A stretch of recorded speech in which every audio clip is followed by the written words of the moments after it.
particularly in this evening. ಈ ಒಂದು ಸಾಯಂಕಾಲ ವೇಳೆಯಲ್ಲಿ ಈ ರೀತಿಯಾಗಿ ತಿರುಗಿ ನಾವು ಕೂಡಿ ಬಂದಿರುವುದು ಬಹಳ ಒಂದು ಸಂತೋಷಕರವಾಗಿರುವಂತದ್ದಾಗಿದೆ. It's always exciting to be with the children of God, especially when we sit together to learn His gracious word. ನಾವು ದೇವರ ಮಕ್ಕಳಾಗಿರುವ ನಾವು ಆತನ ಒಂದು ವಾಕ್ಯದ ಅಡಿಯಲ್ಲಿ ಕುಳಿತುಕೊಂಡು ಕಲಿಯುವಂತದ್ದು ಅದು ಬಹಳ ಸುಂದರವಾಗಿರುವಂತದ್ದು, ಕೃಪಾಭರಿತನಾಗಿರುವಂತದ್ದಾಗಿದೆ.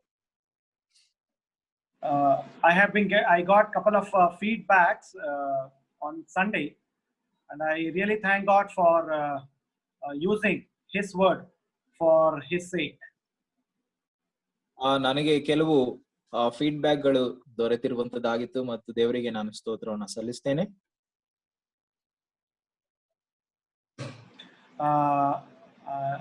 Today again I look forward for His abundant grace, because this is His doing, not any one of us. ಇದು ಈ ಒಂದು ಸಾಯಂಕಾಲ ವೇಳೆಯಲ್ಲಿ ಕರ್ತನ ಕೃಪಾ ವರಕ್ಕಾಗಿ ನಾನು ದೇವರಿಗೆ ಸ್ತೋತ್ರವನ್ನು ಸಲ್ಲಿಸ್ತೇನೆ. ಅದು ಆತನ ಒಂದು ಕಾರ್ಯವಾಗಿದೆ, ಇದು ನಮ್ಮ ಕಾರ್ಯವಲ್ಲ.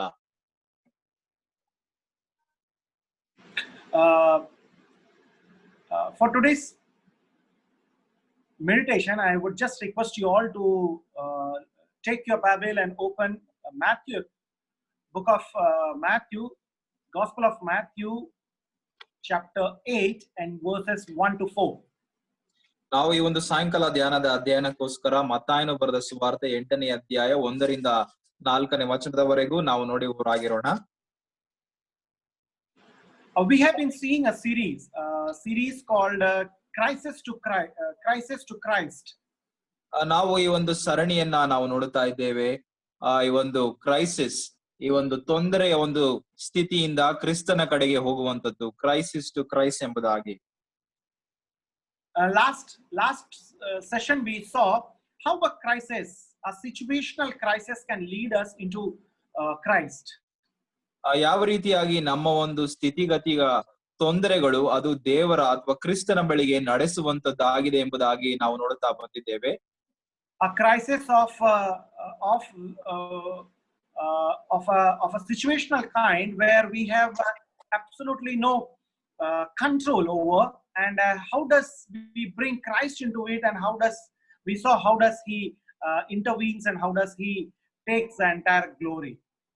ಮತ್ತು ನಾವು ನೋಡುತ್ತಾ ಬಂದೆವು ನಮ್ಮ ಒಂದು ತೊಂದರೆ ಸ್ಥಿತಿಗತಿಗಳ ಮಧ್ಯದಲ್ಲಿ ಯಾವ ರೀತಿಯಾಗಿ ಆ ಒಂದು ಸ್ಥಿತಿಗಳ ಮಧ್ಯದಲ್ಲಿ ಕ್ರಿಸ್ತನು ಆತನು ಮಧ್ಯ ಪ್ರವೇಶವನ್ನ ಮಾಡಿ ಆ ಒಂದು ತೊಂದರೆಯ ಸ್ಥಿತಿಗತಿಯನ್ನ ಬದಲಾವಣೆ ಮಾಡುತ್ತಾನೆಂಬುದಾಗಿ ನಾವು ನೋಡ್ತಾ ಬಂದಿದ್ದೆವು. So today we will just try to push the crisis into the individual level and try to see how does He intervenes and how does He blesses situations of individual kind. ಮತ್ತು ಈ ಒಂದು ಸಾಯಂಕಾಲ ವೇಳೆಯಲ್ಲಿ ನಾವು ಯಾವ ರೀತಿಯಾಗಿ ಒಂದು ತೊಂದರೆಯು ವೈಯಕ್ತಿಕವಾಗಿರುವಂತದ್ದಾಗಿರುತ್ತದೆ ಎಂಬುದಾಗಿ ನೋಡೋಣ, ಮತ್ತು ಆ ಒಂದು ವೈಯಕ್ತಿಕವಾದಂತಹ ತೊಂದರೆಯ ಸ್ಥಿತಿಗತಿಗಳಲ್ಲಿ ಕ್ರಿಸ್ತನು ಯಾವ ರೀತಿಯಾಗಿ ಮಧ್ಯ ಪ್ರವೇಶಿಸಿ ನಮ್ಮನ್ನ ಆತನು ಆಶೀರ್ವದಿಸುತ್ತಾನೆ ಎಂಬುದಾಗಿ ಕೂಡ ನಾವು ನೋಡೋಣ. I would request you all to just consider this portion and just ask Lord to lead you into that individual relationship with Him. ಈ ಒಂದು ನಾವು ಓದುವಂತ ವಚನ ಭಾಗದಲ್ಲಿ ಪ್ರಾರ್ಥನಾ ಪೂರ್ವಕವಾಗಿ ಯಾವ ರೀತಿಯಾಗಿ ದೇವರು ಆತನು ವೈಯಕ್ತಿಕವಾಗಿ ಆತನು ಸಂಬಂಧಕ್ಕೆ ಬರುವ ಹಾಗೆ ಮಾಡುತ್ತಾನೆ ಎಂಬುದಾಗಿ ಅದನ್ನ ನಾವು ನೋಡುವವರಾಗಿ ನಾವು ಪ್ರಾರ್ಥನೆ ಮಾಡುವವರಾಗಿರೋಣ. So Matthew chapter 8 verses 1 to 4. ಮತ್ತಾಯನು ಬರೆದ ಸುವಾರ್ತೆ 8ನೇ ಅಧ್ಯಾಯ ವಚನ 1ರಿಂದ 4ನೇ ವಚನದವರೆಗೆ. This is very familiar portion. I know many of you must have read a number of times, so we will try to see how does Lord lead all of us in the personal way. ಈ ಒಂದು ವಚನ ಭಾಗವು ನಮಗೆ ಬಹಳ ಚಿರಪರಿಚಿತವಾಗಿರುವಂತದ್ದಾಗಿದೆ, ಮತ್ತು ಈ ಒಂದು ವಚನ ಭಾಗದಿಂದ ದೇವರು ಈ ಒಂದು ಸಾಯಂಕಾಲ ವೇಳೆಯಲ್ಲಿ ನಮ್ಮೊಟ್ಟಿಗೆ ಯಾವ ರೀತಿಯಾಗಿ ಮಾತನಾಡುವುದಕ್ಕಿದ್ದಾನೆ ಎಂಬುದಾಗಿ ನಾವು ನೋಡುವವರಾಗಿರೋಣ. So brother, can you just read in Kannada Matthew 8 verses 1 to 4? Definitely brother. ಮತ್ತಾಯನು ಬರೆದ ಸುವಾರ್ತೆ 8ನೇ ಅಧ್ಯಾಯ 1ರಿಂದ 4ನೇ ವಚನದವರೆಗೆ. ಆತನು ಬೆಟ್ಟದಿಂದ ಇಳಿದು ಬರುವಾಗ ಜನರು ಗುಂಪು ಗುಂಪಾಗಿ ಆತನ ಹಿಂದೆ ಹೋದರು. ಒಬ್ಬ ಕುಷ್ಠರೋಗಿಯು ಯೇಸುವಿನ ಬಳಿಗೆ ಬಂದು ಆತನಿಗೆ ಅಡ್ಡಬಿದ್ದು, ಸ್ವಾಮಿ, ನಿನಗೆ ಮನಸ್ಸಿದ್ದರೆ ನನ್ನನ್ನು ಶುದ್ಧ ಮಾಡಬಲ್ಲೆ ಅಂದನು. ಆತನು ಕೈ ನೀಡಿ ಅವನನ್ನ ಮುಟ್ಟಿ, ನನಗೆ ಮನಸ್ಸುಂಟು, ಶುದ್ಧವಾಗು ಅಂದನು. ಕೂಡಲೇ ಅವನ ಕುಷ್ಠವು ವಾಸಿಯಾಯಿತು. ಆಗ ಯೇಸು ಅವನಿಗೆ, ಯಾರಿಗೂ ಹೇಳಬೇಡ ನೋಡು, ಆದರೆ ಹೋಗಿ ಯಾಜಕನಿಗೆ ನಿನ್ನ ಮೈ ತೋರಿಸಿ ಮೋಶೆ ನೇಮಿಸಿದ ಕಾಣಿಕೆಯನ್ನ ಕೊಡು, ಅದು ಜನರಿಗೆ ಸಾಕ್ಷಿಯಾಗಿರಲಿ ಎಂದು ಹೇಳಿದನು. I'm sure many of you must have seen a person with leprosy.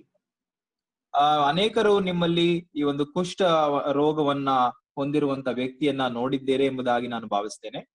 And I also believe that some of you have been remembering the face which you when we read this portion. ಮತ್ತು ಈ ಒಂದು ವಚನ ಭಾಗವನ್ನ ನಾವು ಓದುವಾಗ ಕೆಲವು ಮುಖಗಳನ್ನ ನಾವು ನೋಡಿರುವಂತದ್ದಾಗಿದ್ದರೆ ಅವರನ್ನ ನಾವು ನೆನಪಿಸಿಕೊಳ್ಳುತ್ತೇವೆ ಎಂಬುದಾಗಿ ಕೂಡ ನಾನು ನಂಬುತ್ತೇನೆ. And I also presume if you have seen a leper, you will not like to see him again. ಮತ್ತು ಈ ರೀತಿಯಾಗಿ ನಾನು ಭಾವಿಸ್ತೇನೆ, ಈ ಒಂದು ಕುಷ್ಠರೋಗಿಯನ್ನ ನೀವು ಒಂದು ಬಾರಿ ನೋಡಿದ್ದರೆ ತಿರುಗಿ ಅವರನ್ನ ನೋಡಬೇಕೆಂಬುದಾಗಿ ನಿಮಗೆ ಇಷ್ಟವಾಗುವುದಿಲ್ಲ. Because the faces are mostly so disfigured, so dysfunctional that we don't even like to see them again. ಅವರ ಒಂದು ಮುಖ, ಆ ಒಂದು ಛಾಯೆ ಅಥವಾ ಮುಖವು ಅದು ಎಷ್ಟು ಆ ಒಂದು ರೋಗದಿಂದ ಅದು ಕುರೂಪಿಯಾಗಿ ಹೋಗಿರುತ್ತದೆ ಎಂಬುದಾಗಿ ನೋಡುವಾಗ ತಿರುಗಿ ಅವರನ್ನ ನಾವು ನೋಡುವುದಕ್ಕೆ ಬಯಸುವವರು ನಾವಾಗಿರುವುದಿಲ್ಲ. The sight is never to be the delight for our eyes at all. ಮತ್ತು ಇದೊಂದು ಕಣ್ಣಿಗೆ ಒಂದು ರಮ್ಯವಾಗಿರುವಂತ ಒಂದು ನೋಟವು ಅದು ಆಗಿರುವುದಿಲ್ಲ. But remember, these are the people who are not genetically brought into this leprosy, a disease called leprosy. ನಾವು ನೋಡುವಾಗ ಈ ಒಂದು ಜನರು, ಕುಷ್ಠರೋಗ ಇರುವಂತ ಜನರು, ಅವರು ಹುಟ್ಟುವಾಗಲೇ ಈ ರೀತಿಯಾದಂತ ರೋಗವನ್ನ ಇಟ್ಟುಕೊಂಡು ಅವರು ಬರುವುದಿಲ್ಲ. The leprosy is never a genetically transmitted one. ಮತ್ತು ಇದು ಈ ಒಂದು ಹುಟ್ಟದಿಂದ ಅಥವಾ ತಂದೆ ತಾಯಿಗಳಿಂದ ಅದು ಬರುವಂತ ಒಂದು ರೋಗವು ಅದು ಆಗಿರುವುದಿಲ್ಲ. That means if a mother has a leprosy, that doesn't mean the child which she may be bearing in her womb would also have the leprosy. ಅದೇ ಇನ್ನೊಂದು ಮಾತಿನಲ್ಲಿ, ತಾಯಿಗೆ ಕುಷ್ಠರೋಗ ಇರುವಂತದ್ದಾಗಿದ್ರೆ ಹುಟ್ಟುವ ಮಕ್ಕಳಿಗೆ ಅದು ಕುಷ್ಠರೋಗ ಇರಬೇಕು ಎಂಬುದಾಗಿ ಏನು ಇಲ್ಲ. The leprosy is caused by a particular virus. ಈ ಒಂದು ಕುಷ್ಠರೋಗವು ಅದೊಂದು ಒಂದು ವೈರಸ್ ನಿಂದ ಅದು ಆಗುವಂತದ್ದಾಗಿದೆ. I don't know the difference between virus and bacteria. So if it is bacteria, please understand that it is a bacteria. ಇದು ಕೆಲವು ಬಾರಿ ಬ್ಯಾಕ್ಟೀರಿಯಾ ಕೂಡ ಆಗಿರಬಹುದು. ನನಗೆ ವೈರಸ್ ಅಥವಾ ಬ್ಯಾಕ್ಟೀರಿಯಾದರ ಆ ಒಂದು ಡಿಫರೆನ್ಸ್ ನನಗೆ ಗೊತ್ತಿಲ್ಲ, ವ್ಯತ್ಯಾಸ ನನಗೆ ಗೊತ್ತಿಲ್ಲ. ಇದು ಬ್ಯಾಕ್ಟೀರಿಯಾ ಆಗಿದ್ರೆ ಬ್ಯಾಕ್ಟೀರಿಯಾ ಆಗಿರಲಿ. So there is this bacteria which causes the leprosy in a man's life. ಒಬ್ಬ ಮನುಷ್ಯನ ಕುಷ್ಠರೋಗಿ ಆಗುವುದಕ್ಕೆ ಈ ಒಂದು ಬ್ಯಾಕ್ಟೀರಿಯಾ ಅದು ಕಾರಣವಾಗಿರುತ್ತದೆ. Apparently this bacteria or virus takes its full bloom effect in a man's body only after 5 years. ಈ ಒಂದು bacteria ಅದು ಸೋಂಕು ಅದು ಬಂದಿರುವಂತದ್ದಾಗಿದ್ರೆ ಈ ಒಂದು ಕುಷ್ಠರೋಗ ಅದು ಪೂರ್ಣವಾಗಿ ಅದು ಕಾಣಿಸಿಕೊಳ್ಳುವುದಕ್ಕೆ ಸುಮಾರು 5 ವರ್ಷ ಅದು ಹಿಡಿಯುತ್ತದೆ. We can relate that like our coronavirus, COVID-19 virus. ಇದನ್ನ ನಾವು ಕೊರೋನಾ ವೈರಸ್ಗೆ ಹೋಲಿಕೆ ಮಾಡಿ ನಾವು ನೋಡಬಹುದು. Like a coronavirus, COVID-19 virus, if we are infected, it will be seen only after 5 to 8 or 10 days. ಈ ಒಂದು ಕೊರೋನಾ ವೈರಸ್ ನಿಂದ ಯಾರಾದ್ರೂ ಬಾಧಿತರಾಗಿದ್ದರೆ ಅದರ ಒಂದು ಲಕ್ಷಣಗಳನ್ನ ಒಂದು 5ರಿಂದ 10 ದಿವಸಗಳ ಒಳಗೆ ಅದನ್ನ ಮಾತ್ರ ನಾವು ನೋಡೋದಕ್ಕೆ ಸಾಧ್ಯ. So is this virus of leprosy. It will take at least 5 years to come into the full bloom in a man's body. ಅದೇ ರೀತಿಯಾಗಿ ಒಬ್ಬ ಮನುಷ್ಯನ ಒಂದು ದೇಹದಲ್ಲಿ ಈ ಒಂದು ಕುಷ್ಠ ರೋಗದ ಒಂದು ಬ್ಯಾಕ್ಟೀರಿಯಾ ಅದು ಬರುವಂತದ್ದಾಗಿದ್ರೆ ಅದು 5 ವರ್ಷ ಸುಮಾರು ಅದು ಹಿಡಿಯುತ್ತದೆ ಈ ಒಂದು ಮನುಷ್ಯನಲ್ಲಿ ಅದು ತೋರ್ಪಡಿಸುವುದಕ್ಕೋಸ್ಕರ. And when it comes to full bloom and it starts affecting the body of a man, it will start decaying the corners of the muscles of human bodies. ಈ ರೀತಿಯಾಗಿ ಅದು ಪೂರ್ಣವಾಗಿ ಅದು ತೋರ್ಪಡಿಸುವುದಕ್ಕೆ ಪ್ರಾರಂಭವಾಗುವಾಗ ಈ ಒಂದು ಮನುಷ್ಯನ ಒಂದು ಮಾಂಸಖಂಡದ ಕೊನೆ ಭಾಗಗಳಲ್ಲಿ ಅದು ಆ ರೀತಿಯಾಗಿ ಅದು ಅದರ ಪರಿಣಾಮವನ್ನ ನಾವು ನೋಡಬಹುದು. Like you can see the decay of the tip of the nose, corner of the ears, the tip of the fingers and tip of the toes and so on and so forth. ಅದನ್ನೇ ಉದಾಹರಣೆಗೆ ನಾವು ನೋಡುತ್ತೇವೆ. ಇದರ ಒಂದು ಪರಿಣಾಮ ಇದೊಂದು ಕುಷ್ಠರೋಗವುದು ಬೆರಳಿನ ತುದಿಗಳಲ್ಲಿ ಮತ್ತು ಮೂಗಿನ ತುದಿ, ಕಾಲ್ ಬೆರಳಿನ ತುದಿ, ಈ ರೀತಿಯಾಗಿ ಮೂಲೆಗಳು ಇರುವ ಒಂದು ಸ್ಥಳಗಳಲ್ಲಿ ಅದು ತೋರ್ಪಡಿಸುತ್ತದೆ ಈ ಒಂದು ಕುಷ್ಠರೋಗ. The leprosy virus disfigures the human body. ಈ ಒಂದು ಕುಷ್ಠರೋಗವು ಇದು ಮನುಷ್ಯನ ದೇಹವನ್ನ ಅದು ಕುರೂಪಿಯಾಗ ಮಾಡುತ್ತದೆ. And slowly it takes the effect in such a way that it starts decaying from the muscles, from the tip and gets inside slowly. ಈ ಒಂದು ಕುಷ್ಠರೋಗವು ಅದು ಬೆರಳಿನ ಒಂದು ಹೊರಭಾಗದಲ್ಲಿ ಅದು ಆ ಒಂದು ಮಾಂಸಕ್ಕೆ ಅದು ಅಂಟಿಕೊಂಡಿದ್ದರೆ ಅದು ಅದೇ ರೀತಿಯಾಗಿ ಕಾಲಕ್ರಮೇಣ ಅದು ಒಳಗೆ ಹೋಗಿ ಅದು ಆ ಒಂದು ಕೊಳೆತು ಹೋಗುವಂತ ಒಂದು ಸ್ಥಿತಿಗತಿಗೆ ಅದು ಹೋಗುತ್ತದೆ. Person can't feel the pain, can't feel any kind of sense when he is being infected by the leprosy virus. ಈ ಒಂದು ಕುಷ್ಠರೋಗದಿಂದ ಬಳಲುವಂತ ವ್ಯಕ್ತಿಗೆ ಆ ಒಂದು ಪ್ರದೇಶಗಳಲ್ಲಿ ಯಾವ ಒಂದು ನೋವು ಅದು ಕಾಣಿಸಿಕೊಳ್ಳುವುದಿಲ್ಲ. As I said, it is infected, it is transmitted through the touch or the fluid by of the infected one. Therefore, the people, those who are infected, are abandoned mostly. ಈ ರೀತಿಯಾಗಿ ನಾವು ನೋಡುತ್ತೇವೆ, ಒಬ್ಬರಿಂದ ಇನ್ನೊಬ್ಬರು ಅದನ್ನು ಮುಟ್ಟುವುದರಿಂದ ಅಥವಾ ಆ ಒಂದು ಮನುಷ್ಯನಿಂದ ಹೊರಬರುವಂತ ಒಂದು ಫ್ಲೂಯಿಡ್ ಅದನ್ನ ಅದಕ್ಕೆ ನಾವು ಕಾಂಟ್ಯಾಕ್ಟ್ ಗೆ ಬರುವಾಗ ಅದು ಒಬ್ಬ ಮನುಷ್ಯನಿಂದ ಇನ್ನೊಂದು ಮನುಷ್ಯನಿಗೆ ಅದು ಬರುತ್ತದೆ. And the people, those who are infected with leprosy, are mostly rejected, abandoned and isolated in outside the city in our nation. ನಮ್ಮ ಒಂದು ದೇಶಗಳಲ್ಲಿಯೂ ಕೂಡ ನಾವು ನೋಡುವಾಗ ಈ ರೀತಿಯಾಗಿ ಕುಷ್ಠರೋಗದಿಂದ ಬಾಧಿತರಾಗಿರುವಂತವರನ್ನ ಅವರನ್ನ ಪ್ರತ್ಯೇಕವಾಗಿ ಗೃಹ ಬಂಧನದ ಹಾಗೆ ಇಟ್ಟು ಅವರನ್ನ ಪಟ್ಟಣದಿಂದ ದೂರ ಅವರನ್ನ ಇಡುವಂತದ್ದನ್ನ ನಾವು ನೋಡಬಹುದು. Once I was speaking in one of a conference in Gurgaon. Gurgaon ನಲ್ಲಿರುವಂತ ಒಂದು ಕಾನ್ಫರೆನ್ಸ್ ನಲ್ಲಿ ನಾನು ಮಾತನಾಡುತ್ತಿದ್ದೆನು. And in that conference I was sharing the hotel room with a doctor who used to work among this leprosy, who used to work with the persons with leprosy. ಮತ್ತು ನಾನು ಆ ಒಂದು hotel ಆ ಒಂದು ಕೋಣೆಯಲ್ಲಿ ಇನ್ನೊಬ್ಬರು ಡಾಕ್ಟರ್ ಜೊತೆ ನಾನು ಇದ್ದೇನು. ಈ ಒಂದು ವೈದ್ಯರು ಅವರು ಕುಷ್ಠರೋಗರವರೊಟ್ಟಿಗೆ ಕೆಲಸ ಮಾಡಿದಂತ ಒಬ್ಬ ವೈದ್ಯರು ಆಗಿದ್ದರು. So I asked in one of evening to this doctor, can you tell me a story in your life which has really been so close to you in your profession thus far? ನಿಮ್ಮ ಒಂದು ವೃತ್ತಿ ಆ ಒಂದು ಜೀವಿತದಲ್ಲಿ ಯಾವುದು ಬಹಳ ಮನಸ್ಸಿಗೆ ಹತ್ತಿರವಾಗಿರುವಂತ ಒಂದು ಘಟನೆಯಾಗಿದೆ ಎಂಬುದಾಗಿ ನಾನು ವೈದ್ಯರೊಟ್ಟಿಗೆ ಕೇಳಿದೆನು. So he gave me a story of a person called Sukhdev. Sukhdev ಎಂಬುದಾಗಿರುವಂತ ವ್ಯಕ್ತಿಯ ಕುರಿತಾಗಿ ಅವರು ತಿಳಿಸಿದರು. The story goes like this. ಈ ಒಂದು ಘಟನೆ ಈ ರೀತಿಯಾಗಿ ಹೋಗುತ್ತದೆ. Sukhdev was of a family man, a young in the sense like he was in his 30s, staying in one of a village in Haryana. ಈ ಒಂದು ಸುಖದೇವ್ ಎಂಬ ವ್ಯಕ್ತಿಯು ಆತನು ಹರಿಯಾಣದಲ್ಲಿ ಇರುವಂತ ಒಂದು ಹಳ್ಳಿಯಲ್ಲಿ ಒಂದು ಸುಮಾರು 30 ವರ್ಷಗಳ ವಯಸ್ಸಿನವನು ಆತನು ಆಗಿದ್ದನು. He had a daughter and a wife, a daughter of 5 years and a wife, and he was a graduate who was a farmer there in the village. ಈ ಒಬ್ಬ ವ್ಯಕ್ತಿಯು ಆತನಿಗೆ ಒಂದು 5 ವರ್ಷದ ಮಗಳು ಮತ್ತು ಹೆಂಡತಿ ಇದ್ದು ಆತನು ರೈತನಾಗಿದ್ದನು. ಆತನು ಓದಿದ್ದವನು ಕೂಡ ಆತನು ಆಗಿದ್ದನು. He was a very hard working farmer and he had acres of land in the village. ಈತನು ಬಹಳವಾಗಿ ಕಷ್ಟಪಟ್ಟು ಕೆಲಸ ಮಾಡುವಂತ ಒಬ್ಬ ರೈತನಾಗಿ ಮತ್ತು ಅನೇಕ ಈ ಒಂದು ಈ ಒಂದು ಉಳುವ ಭೂಮಿಯು ಆತನ ಬಳಿಯಲ್ಲಿ ಇರುವಂತದ್ದಾಗಿತ್ತು. He was a very respected farmer in his village, ಈ ಒಬ್ಬ ರೈತನು ಬಹಳ ಗೌರವಾನ್ವಿತ ಒಬ್ಬ ವ್ಯಕ್ತಿಯಾಗಿದ್ದನು and he was living a very happy life. ಮತ್ತು ಸಂತೋಷಕರವಾದಂತ ಜೀವಿತವನ್ನ ಆತನು ಜೀವಿಸುತ್ತಿದ್ದನು.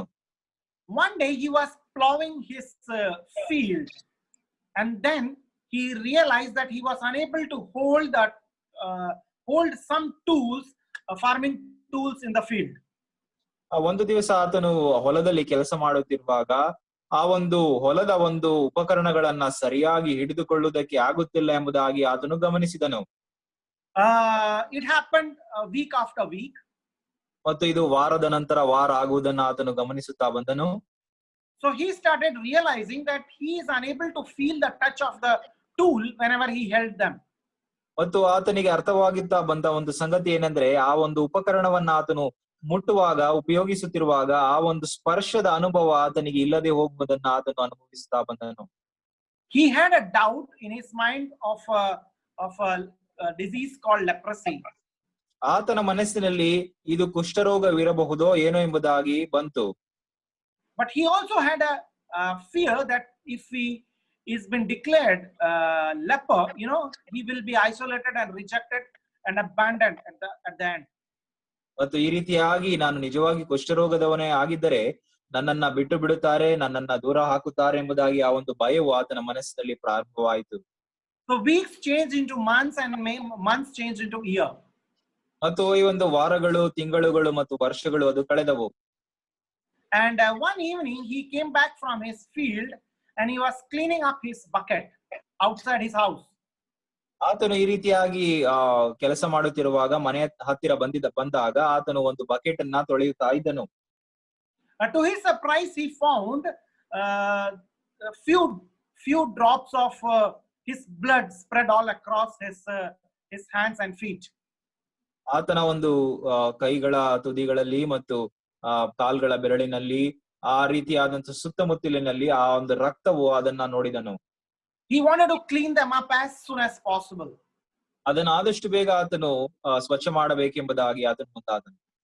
But while his anxiety he cleaned up, he turned back and found his wife standing and staring at him. ಮತ್ತು ಆತನು ಈ ರೀತಿಯಾಗಿ ಬೇಗನೆ ಆತನು ತೊಳೆಯುತ್ತಿರುವಾಗ ಹಿಂದಕ್ಕೆ ಆತನ ಪತ್ನಿಯು ಇದ್ದು ಅದನ್ನೆಲ್ಲವನ್ನ ಆಕೆ ನೋಡುತ್ತಿದ್ದಳು. He could not hide his problem much. ಆತನ ಒಂದು ಸಮಸ್ಯೆಯನ್ನ ಆತನು ಬಚ್ಚಿಟ್ಟುಕೊಳ್ಳುವುದಕ್ಕೆ ಸಾಧ್ಯವಾಗಲಿಲ್ಲ.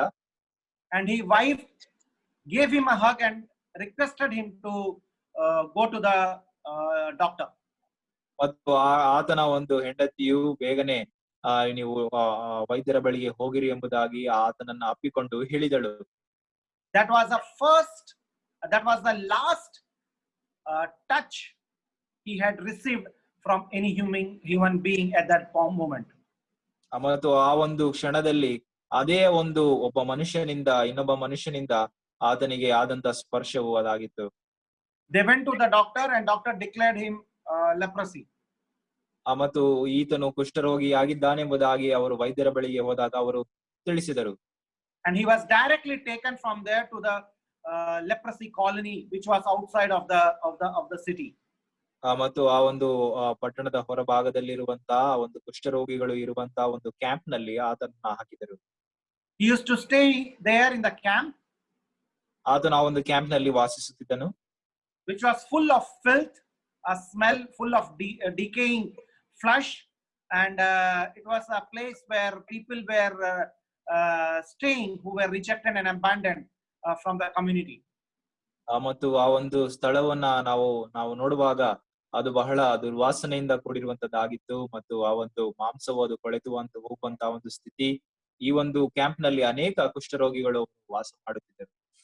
And again within couple of years his whole body started decaying. Fingers were almost lost, nose were almost gone, ears were almost melted, lips were almost fallen. So his body had started showing the symptoms in every area. ಮತ್ತು ಆತನ ಒಂದು ಬೆರಳುಗಳು ಮತ್ತು ಕಾಲ್ಬೆರಳುಗಳು, ಮೂಗು ಮತ್ತು ತುಟಿ ಈ ರೀತಿಯಾಗಿ ಬಹಳ ಅದು ಎಲ್ಲವೂ ಕೂಡ ಅದು ಕುಷ್ಠರೋಗದಿಂದ ಬಾಧಿತವಾಗಿ ಎಲ್ಲವೂ ಕೂಡ ಬೀಳುವಂತೆ The doctor was telling me Sukhdev somehow was unable to comprehend ಒಂದು ಸ್ಥಿತಿ. that. Can you hear me? Yeah, brother. Yeah, go ahead, brother. Yeah. The doctor was telling me that Sukhdev had been in the state, in the frame of mind where he was unable to comprehend or understand the reality that he had become a person with leprosy. ಮತ್ತು ಈ ಒಂದು ವೈದ್ಯರು ಈ ರೀತಿಯಾಗಿ ತಿಳಿಸಿದರು, ಈ ಒಂದು ಸುಖದೇವ್ ಎಂಬ ಈ ಒಬ್ಬ ಕುಷ್ಠರೋಗಿ ಆದಂತ ಒಬ್ಬ ವ್ಯಕ್ತಿಯು ಆತನು ಈ ರೀತಿಯಾಗಿ ಆಗಿ ಹೋಗಿದ್ದಾನೋ ಎಂಬುದಾಗಿ ಆ ಒಂದು ಮನಸ್ಥಿತಿಗೆ ಆತನು ಬಹಳವಾಗಿ ಕುಂದಿ ಹೋಗಿರುವಂತಹ ಒಂದು ಸ್ಥಿತಿಗೆ ಆತನು ಬಂದಿದ್ದನು. He had never imagined in his life that he will be rejected and abandoned and isolated of that sort. ಈ ರೀತಿಯಾಗಿ ಆತನನ್ನ ದೂರ ಹಾಕುತ್ತಾರೆ ಮತ್ತು ಗೃಹ ಬಂಧನದಲ್ಲಿ ಊರ ಆಚೆ ಆತನನ್ನ ಇಡುತ್ತಾರೆ ಎಂಬುದಾಗಿ ಆತನ ಎಂದಿಗೂ ಊಹಿಸಿರಲಿಲ್ಲ. There was no one who was allowed to come and see him. ಆತನನ್ನ ಯಾರು ಕೂಡ ಬಂದು ನೋಡುವುದಕ್ಕೆ ಆ ಅನುಮತಿ ಅವರಿಗೆ ಸಿಗಲಿಲ್ಲ. The doctor was telling after 9 years, Sukhdev made an attempt. Sorry, brother, can you come again? After 9 years of staying in the colony, Sukhdev made a deadly attempt to jump out from the colony. ಮತ್ತು ಆ ಒಂದು 9 ವರ್ಷಗಳು ಆದ ನಂತರ ಈ ಒಬ್ಬ ಸುಖದೇವ್ ಎಂಬ ವ್ಯಕ್ತಿಯು ಆತನು ಒಂದು ಮರಣ ಒಂದು ತನ್ನನ್ನೇ ತಾನು ಕೊಲೆ ಮಾಡಿಕೊಳ್ಳುವುದಕ್ಕೋಸ್ಕರ ಆತನು ಮುಂದಾದನು. He jumped out of his colony. ಆತನು ಆ ಒಂದು ಕಾಲನಿಯಿಂದ ಎಗರಿ ಆತನು ಹೋದನು. He wanted to have a glimpse of his wife and his daughter. ಮತ್ತು ಆತನು ತನ್ನ ಹೆಂಡತಿ ಮತ್ತು ಮಗಳನ್ನ ನೋಡುವುದಕ್ಕೆ ಆತನು ಮುಂದಾದನು. So he went to his village. ಆತನು ತನ್ನ ಹಳ್ಳಿಗೆ ಆತನು ಹೋದನು. It was in the afternoon. ಆ ಮಧ್ಯಾಹ್ನ ವೇಳೆಯಲ್ಲಿ he stood a little far from his home behind the tree. ಮತ್ತು ಆ ಒಂದು ಬೀದಿಯಿಂದ ಆ ಮನೆ ಹಿಂದಗಡೆ ಆತನು ಬಂದು ನಿಂತುಕೊಂಡಿದ್ದನು. He saw some children playing in front of his house. ತನ್ನ ಮನೆಯ ಮುಂದೆ ಕೆಲವು ಮಕ್ಕಳು ಆಟ ಆಡುವುದನ್ನು ಆತನು ನೋಡುತ್ತಿದ್ದನು. And he was able to figure out his daughter who had grown 14-year-old girl. ಈಗ 14 ವಯಸ್ಸು ಆಗಿರುವಂತಹ ತನ್ನ ಮಗಳು ಯಾರು ಎಂಬುದಾಗಿ ಆತನು ದೂರದಿಂದಲೇ ಕಂಡು ಹಿಡಿಯುವುದಕ್ಕೆ ಆತನಿಗೆ ಸಾಧ್ಯವಾಯಿತು. He couldn't stop his excitement. ಆತನು ಆ ಒಂದು ಸಂತೋಷವನ್ನ ಆತನು ಅದನ್ನ ತಾಳುವುದಕ್ಕೆ ಸಾಧ್ಯವಾಗಲಿಲ್ಲ. He just jumped out of the tree. ಆತನು ಆ ಮರದಿಂದ ಆತನು ಜಿಗಿದನು. And came in front of the children. ಆ ಮಕ್ಕಳ ಮುಂದೆ ಆತನು ಬಂದನು. All the children who were playing along with his daughter just ran off, seeing this disfigured body. ಆ ಮಕ್ಕಳು ಒಂದು ಆಟ ಆಡುತ್ತಿದ್ದಂತ ಮಕ್ಕಳು ಈ ಒಬ್ಬ ವ್ಯಕ್ತಿಯನ್ನ ನೋಡಿ ಬಹಳ ಕುರೂಪಿಯಾಗಿರುವಂತದ್ದನ್ನ ನೋಡಿ ಅವರು ಓಡಿ ಹೋದರು. His daughter was standing there with big shock and trauma on her face. ಈ ಒಂದು ಮಗಳು ಅದನ್ನ ನೋಡಿ ಬಹಳ ಒಂದು ಶಾಕ್ನಿಂದ ಕೂಡಿದವಳಾಗಿ ಅಲ್ಲೇ ನಿಂತಿದ್ದಳು. He was so painful to see her face in that fear. ಆ ಒಂದು ಭಯದಲ್ಲಿ ಆ ಒಂದು ಮುಖವನ್ನ ನೋಡುತ್ತಿರುವಂತ ಮಗಳನ್ನ ನೋಡಿ ಆತನಿಗೆ ದುಃಖವಾಯಿತು. He couldn't stand there for a second. ಅಲ್ಲಿ ಆತನು ಇನ್ನೊಂದು ಕ್ಷಣವು ನಿಲ್ಲುವುದಕ್ಕೆ ಆತನಿಗೆ ಸಾಧ್ಯವಾಗಲಿಲ್ಲ. He went back to his colony. ಆತನು ತನ್ನ ಒಂದು ಕಾಲೋನಿಗೆ ಹಿಂದಿರುಗಿ ಹೋದನು. And my doctor friend was telling, my doctor friend went to visit him in the night after the dinner. ಈ ಒಂದು ಊಟವಾದ ನಂತರ ಈ ಒಂದು ವೈದ್ಯರು ಈ ಒಂದು ಸುಖದೇವ್ ಎಂಬ ವ್ಯಕ್ತಿಯನ್ನ ನೋಡುವುದಕ್ಕೆ ಅವರು ಹೋದರು. And he saw Sukhdev lying outside his room in the open sky. ಈ ಒಬ್ಬ ವ್ಯಕ್ತಿಯು ಆತನು ಆಕಾಶವನ್ನ ನೋಡುವವನಾಗಿ ಆತನು ಅಲ್ಲಿ ನಿಂತಿರುವುದನ್ನ ನೋಡಿದನು. And my doctor friend says he saw Sukadev looking at the heaven and taking his fist unto the heaven and accusing and shouting and screaming towards heaven. ಮತ್ತು ಆತನು ಆಕಾಶದ ಕಡೆಗೆ ಆತನು ನೋಡಿ ಆ ಒಂದು ಕೈಯನ್ನ ಗಟ್ಟಿ ಮುಷ್ಟಿ ಮಾಡಿ ಆತನು ಬೈಯುವಂತದ್ದನ್ನ ಅಥವಾ ಕೋಪದಿಂದ ಏನೋ ಹೇಳುವಂತದ್ದನ್ನ ಈ ಒಬ್ಬ ವೈದ್ಯರು ಅದನ್ನ ನೋಡಿದರು. Sukadev was very, very angry on God. Sukhdev ಒಬ್ಬ ವ್ಯಕ್ತಿಯು ಆತನು ಬಹಳ ಕೋಪದಿಂದ ಅಥವಾ ದೇವರ ವಿರುದ್ಧವಾಗಿ ಆತನು ಕೋಪದಿಂದನು. He was so agitated and abusing God in every way. ಆತನು ದೇವರನ್ನ ಅಲ್ಲಿ ನಿಂತುಕೊಂಡು ಆತನು ಮುಷ್ಟಿ ಮಾಡಿಕೊಂಡು ಕೋಪದಿಂದ ಬೈಯುವಂತನು ಆಗಿದ್ದನು.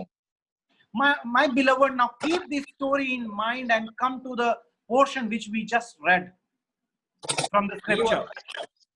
ಈ ಒಂದು ಘಟನೆಯನ್ನ ನೀವು ಮನಸ್ಸಿನಲ್ಲಿ ಇಟ್ಟುಕೊಂಡು ಈಗ ನಾವು ಓದಿದಂತ ವಚನ ಭಾಗಕ್ಕೆ ನಿಮ್ಮ ಮನಸ್ಸನ್ನ ನೀವು ತಿರುಗಿಸಿರಿ. Read verse 1 and 2.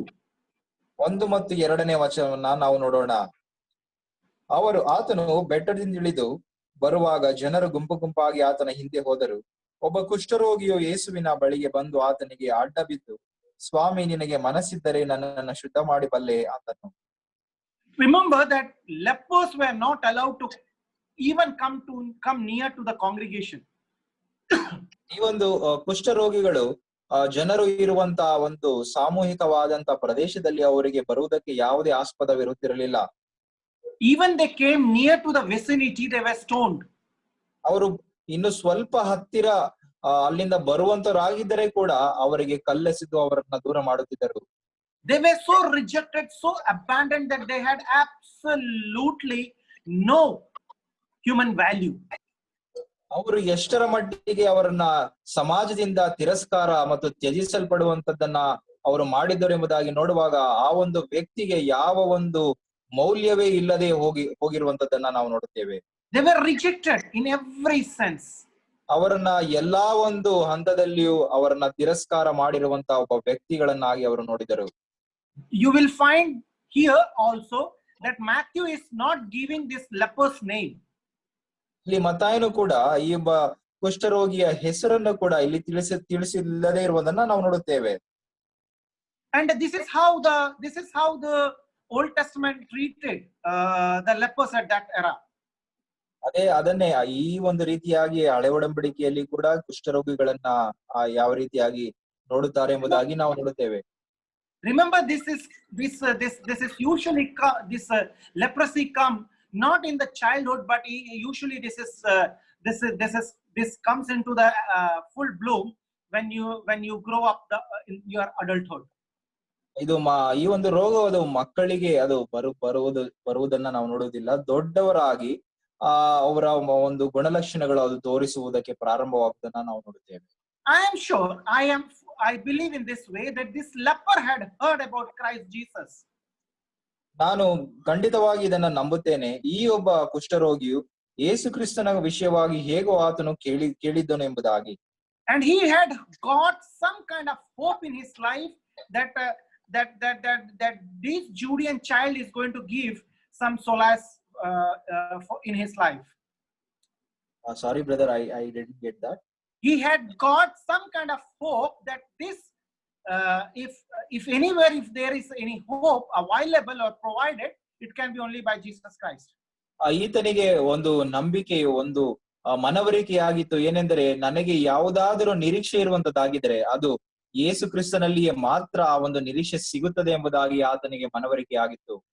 I believe this leper was waiting Jesus Christ to come down from the mount where he was giving the sermon in chapter 5 and chapter 6 and chapter 7. 5, 6 ಮತ್ತು 7ನೇ ವಚನದಲ್ಲಿ ಆ ಒಂದು ಬೆಟ್ಟದ ಪ್ರಸಂಗವನ್ನ ಮುಗಿಸಿಕೊಂಡು ಯಾವಾಗ ಯೇಸು ಕ್ರಿಸ್ತನು ಆತನು ಬೆಟ್ಟದಿಂದ ಇಳಿದು ಬರುತ್ತಾನೋ ಏನೋ ಎಂಬುದಾಗಿ ಈತನು ಕಾಯ್ದುಕೊಂಡು ಕುಳಿತಿದ್ದನೋ ಏನೋ. This rabbi was absolutely different than he had heard any rabbi before. ಯಾವುದೇ ಬೇರೆ ಒಂದು ಬೋಧಕರಿಗಿಂತ ಈ ಒಂದು ಬೋಧಕನು ವಿಭಿನ್ನನು ಎಂಬುದಾಗಿ ಆತನಿಗೆ ಅರ್ಥವಾಗಿತ್ತು. This master was teaching people to love the destitutes. ಈ ಒಬ್ಬ ಒಡೆಯನು ಆತನು ತಿರಸ್ಕಾರವಾಗಿರುವಂತಹ ಜನರನ್ನ ಪ್ರೀತಿಸಬೇಕು ಎಂಬುದಾಗಿ ಹೇಳಿಕೊಡುತ್ತಿದ್ದನು ಎಂಬುದಾಗಿ ಆತನು ಹೇಳಿದ್ದನು. This master was teaching people to love their enemies. ಈ ಒಂದು ಗುರುವು ಆತನು ವೈರಿಗಳನ್ನು ಕೂಡ ಪ್ರೀತಿಸಬೇಕು ಎಂಬುದಾಗಿ ಬೋಧಿಸುವಂತವನಾಗಿದ್ದನು. So this leper had got some hope of race in his decaying life. ತನ್ನ ಒಂದು ಕೊಳೆತು ಹೋಗುವಂತಹ ಒಂದು ಸ್ಥಿತಿಯಲ್ಲಿ ಈತನಿಗೆ ಒಂದು ನಿರೀಕ್ಷೆಯು ಈತನ ಕ್ರಿಸ್ತನ ಮುಖಾಂತರವಾಗಿ ಆತನಿಗೆ ದೊರೆಯಿತು. And then he comes to the stage where he is making a suicidal attempt in his life. ಮತ್ತು ಆತನು ಈ ರೀತಿಯಾಗಿ ಆತನು ಪ್ರಾಣವೇ ಕಳೆದು ಹೋಗುವ ಹಾಗೆ ಆತನು ಆ ಒಂದು ಪ್ರಯತ್ನವನ್ನ ಆತನು ಮಾಡುತ್ತಾನೆ. I mean suicidal attempt because he is trying to come, before the multitude, before the congregation, in his stage. ಯಾಕೆ ನಾನು ಆತನ ಪ್ರಾಣ ಹೋಗಬಹುದಾದಂತ ಒಂದು ಪ್ರಯತ್ನವನ್ನ ಮಾಡುತ್ತಿದ್ದಾನೆ ಎಂಬುದಾಗಿ ಹೇಳುವಾಗ ಆತನು ಆ ಒಂದು ಜನರ ಒಂದು ಸಮೂಹಕ್ಕೆ ಆ ಒಂದು ಸಮೀಪಕ್ಕೆ ಬರುವುದನ್ನ ಆತನು ಮಾಡುವಂತದ್ದಾಗಿದ್ರೆ ನಾವು ಈಗಾಗಲೇ ನೋಡಿದ ಹಾಗೆ ಕಲ್ಲನ್ನ ಹೊಡೆದು ಆತನನ್ನ ಕೊಲ್ಲುವಂತವರಾಗಿರ್ತಾರೆ ಎಂಬುದಾಗಿ. Because there are only two options: either he will be stoned to death or Jesus Christ will heal him. ಆತನಿಗೆ ಎರಡೇ ಒಂದು ದಾರಿ ಕಾಣಿಸುತ್ತಿದೆ. ಏನೆಂದರೆ ಆತನು ಜನರಿಂದ ಒಂದು ಕಲ್ಲಿನಿಂದ ಆತನು ಸಾಯಿಸಲ್ಪಡಬೇಕು, ಅಥವಾ ಆತನಿಗೆ ಯೇಸು ಕ್ರಿಸ್ತನ ಮುಖಾಂತರ ಒಂದು ರಕ್ಷಣೆ ಅಥವಾ ಒಂದು ಗುಣಮುಖನಾಗುವುದಕ್ಕೆ ಒಂದು ನಿರೀಕ್ಷೆ ಆತನಿಗೆ ಉಂಟು. And he makes that suicidal attempt. ಆದ್ದರಿಂದ ಈ ರೀತಿಯಾದಂತ ಪ್ರಾಣವೇ ಹೋಗುವಷ್ಟು ಆತನು ಪ್ರಯತ್ನವನ್ನ ಮಾಡುತ್ತಾನೆ. You will read in verse 2 that he comes suddenly before Christ. ಆತನು ನಾವು ಓದುತ್ತೇವೆ ಇದ್ದಕ್ಕಿದ್ದ ಹಾಗೆ ಆತನು ಕ್ರಿಸ್ತನ ಮುಂದೆ ಬಂದು ಈ ರೀತಿಯಾಗಿ ಬೇಡುವುದನ್ನ ನೋಡುತ್ತೇವೆ. Just try to imagine Jesus Christ coming down from the mountain and all of a sudden somebody coming and jumping before him. ಈ ರೀತಿಯಾಗಿ ನಾವು ಆಲೋಚಿಸಬಹುದು. ಆತನು ಬೆಟ್ಟವನ್ನ ಇಳಿದು ಬರುತ್ತಿದ್ದಾನೆ ಮತ್ತು ಇದ್ದಕ್ಕಿದ್ದ ಹಾಗೆ ಈ ಒಬ್ಬ ವ್ಯಕ್ತಿಯು ಆತನು ಆ ಒಂದು ಕ್ರಿಸ್ತನ ಮುಂದೆ ನಿಂತುಕೊಳ್ಳುವುದನ್ನ ನಾವು ನೋಡುತ್ತೇವೆ. I am sure there would have been children who would have been scared and screamed aloud. ನಾನು ನಂಬುತ್ತೇನೆ ಅಲ್ಲಿದ್ದಂತ ಮಕ್ಕಳು ಈತನನ್ನ ನೋಡಿ ಬಹಳವಾಗಿ ಬೆದರಿ ಅವರು ಕಿರುಚಾಡುವುದನ್ನು ಕೂಡ ಮಾಡಿರಬಹುದು ಎಂಬುದಾಗಿ. I also presume that there would have been people who would have been yelling at him from every corner.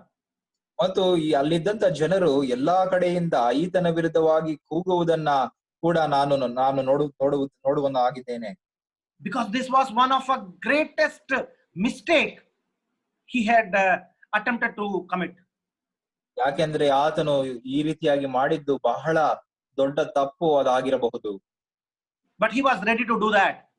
ಆದರೆ ಇದನ್ನ ಮಾಡುವುದಕ್ಕೆ ಆತನು ಸಿದ್ಧನಾಗಿದ್ದನು. And read verse 2. What is his desire? ಆತನ ಆಶೆ ಏನಾಗಿತ್ತು ಎಂಬುದಾಗಿ ನಾವು 2ನೇ ವಚನದಲ್ಲಿ ನಾವು ನೋಡೋಣ. Imagine the scene clearly, please. ಈ ಒಂದು ಚಿತ್ರಣವನ್ನ ನಿಮ್ಮ ಮನಸ್ಸಿನಲ್ಲಿ ಪೂರ್ಣವಾಗಿ ನೀವು ತೆಗೆದುಕೊಂಡು ಬನ್ರಿ. He comes down at the feet of Christ Jesus. ಆತನು ಕ್ರಿಸ್ತನ ಪಾದಗಳ ಬಳಿಯಲ್ಲಿ ಬಂದು ಬೀಳುವುದನ್ನ ನಾವು ನೋಡುತ್ತೇವೆ. He is on his almost on his bending position at his feet. ಆತನು ಆ ಮೊಣಕಾಲು ಊರಿ ಆತನು ತನ್ನ ಮುಖವನ್ನ ನೆಲದ ಮೇಲೆ ಹಾಕಿರುವ ಒಂದು ಸ್ಥಿತಿಯಲ್ಲಿ ಆತನು ಇದ್ದಾನೆ ಎಂಬುದಾಗಿ ನಾವು ಇಲ್ಲಿ ನೋಡುತ್ತೇವೆ. And he has all the possibility of being stoned and being thrown out, being killed at that moment. ಮತ್ತು ಆತನು ಈ ರೀತಿಯಾಗಿ ಮಾಡಿದ್ದ ಕಾರಣದಿಂದ ಆತನ ಪ್ರಾಣವೇ ಜನರು ಆ ಒಂದು ಕಲ್ಲಿನಿಂದ ಎಸೆದು ಕೊಲ್ಲುವ ಒಂದು ಸ್ಥಿತಿ ಕೂಡ ಆತನಿಗೆ ಬರಬಹುದಾಗಿತ್ತು. And look at his request. ಆದರೆ ಆತನ ಒಂದು ಮನವಿಯನ್ನ ನಾವು ನೋಡೋಣ. Master, if you will, please heal me. ಸ್ವಾಮಿ, ನಿನಗೆ ಮನಸ್ಸಿದ್ದರೆ ನನ್ನನ್ನ ಶುದ್ಧ ಮಾಡಬಲ್ಲೆ ಅಂದನು. I mean, look at the gravity of his prayer. ಆತನ ಒಂದು ಪ್ರಾರ್ಥನೆ ಎಂತದಾಗಿತ್ತು ಎಂಬುದಾಗಿ ನಾವು ನೋಡೋಣ. My beloved, we also have been abandoned in our life, not once but more than once. ನನ್ನ ಪ್ರಿಯರೇ, ನಮ್ಮ ಜೀವಿತದಲ್ಲಿಯೂ ಕೂಡ ನಾವು ಕೂಡ ಒಂದಲ್ಲ ಒಂದು ಸ್ಥಿತಿಗತಿಗಳಲ್ಲಿ ನಾವು ತಿರಸ್ಕಾರವನ್ನ ಹೊಂದಿದ್ದೇವೆ ಅನೇಕ ಬಾರಿ. We have been rejected. ನಾವು ತಿರಸ್ಕಾರವನ್ನ ಹೊಂದಿದ್ದೇವೆ. I am sure there will be many corporates working in this group.